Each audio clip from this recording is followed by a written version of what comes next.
How do we start this?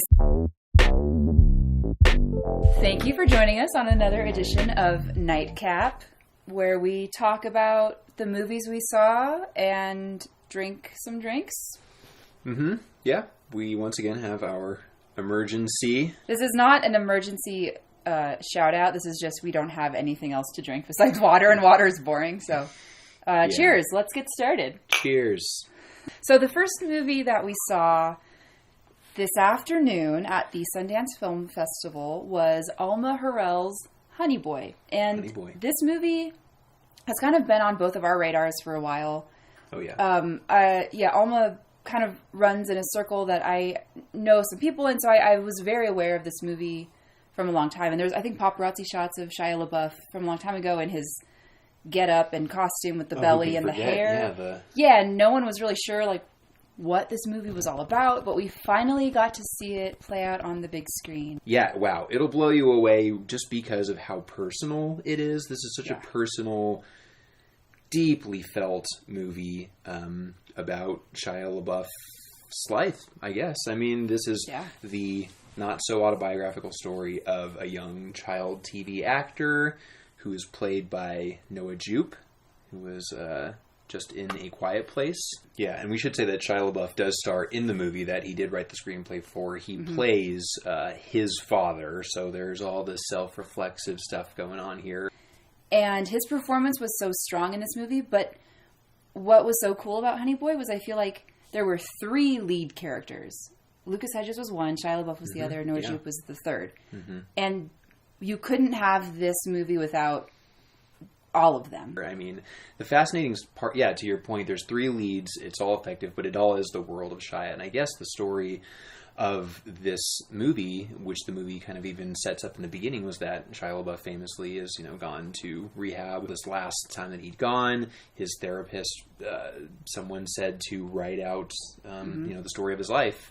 And that's kind of in the movie. That's how it sets up this whole story in flashback. What was really interesting, though, in the film was how it cut between Otis when he was a kid and Otis in present day, which was a really clever tactic using the clapboard with the year. Yeah. 1995 and then 2000. That was clever. I thought that was super clever. It's one of the words that I wrote down during the movie, which actually you touched on, was an egomaniac with an inferiority complex. Does that not? Yes. I know too many of those people. Encapsulate so many people.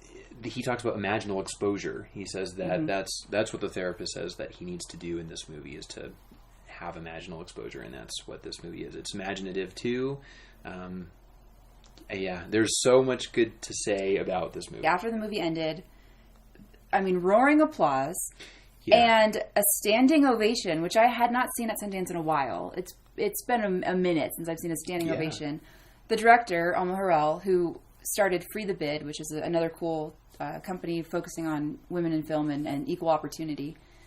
She came out on stage in tears. Like, she was not expecting this. I think Shia, at a certain point, after he was talking about how he initially felt selfish for making this movie because it was so personal, this was so cathartic for him, and he didn't want to be selfish in doing this, but writing the screenplay out helped him, and I think it's going to connect with a lot of people.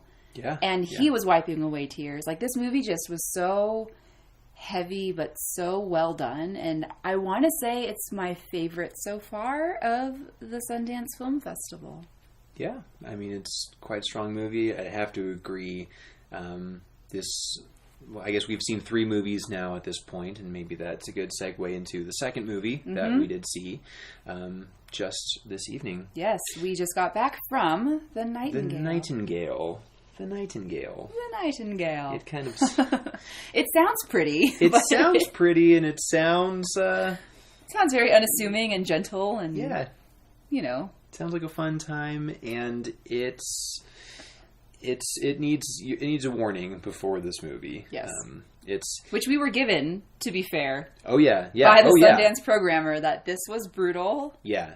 Long. We were both going into this movie, The Nightingale, knowing that this was the follow-up feature from Jennifer Kent, who, most famously directed The Babadook, which has really gotten to be like a cult horror success favorite now. Yeah. Like, it is one of the scariest and most unsettling, terrifying movies that's come out in recent times. So I think that it did set the bar very high for Nightingale, at least for me. It was horrific, that's for sure. I wouldn't classify it as like a horror film per se, but it was very disturbing. No, yeah. The story goes that this woman, Clare, is working... She was a former felon and a thief.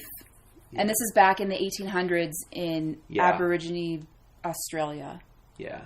And basically her family gets taken away from her, and she sets out on a mission to get justice. Yeah, it's a revenge movie through and through. Jennifer Kent definitely takes the female rage element of The Babadook, carries it over here. It's a period piece. It's set in the 1800s, but what Jennifer Kent was saying during the Q&A afterwards was that it also is so timely. She wasn't interested in making just a period piece. There were a couple walkouts, I want to say. Were there? There were a couple. I thought people were maybe going to the bathroom, but then 10 of them went. So I'm like, well, I don't know.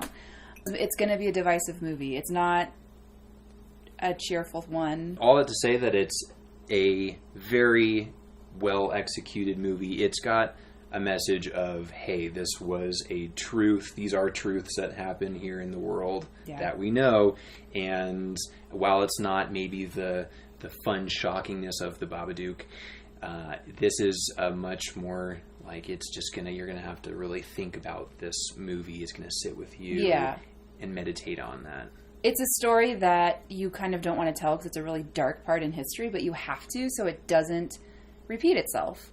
In some contexts, the world of the Nightingale is still happening, and it is. Mm-hmm. So, yeah, it's a tough one, but if you're willing to sit through a 2-hour-plus movie that deals with murder, rape, death... Yes. Of many different ages. I mean, there's some heavy scenes, so just know that. All right, I think our alarm went off for pizza, so do we want to get that? We've been looking forward to this oven pizza since before. I don't think we've eaten a proper meal since this morning. No. And our pizza is from Walmart, so I don't know if that counts as a proper meal. But hey. So, thanks everyone for tuning in to another edition of Nightcap. Emergen-C, if you're watching... We're open to sponsorships. Drop a comment of what you think might be a fun drink for us to fix tomorrow, and we'll try and see if there's any ingredients in any grocery store that we can pick up. Yeah, comment below. And until next time, cheers.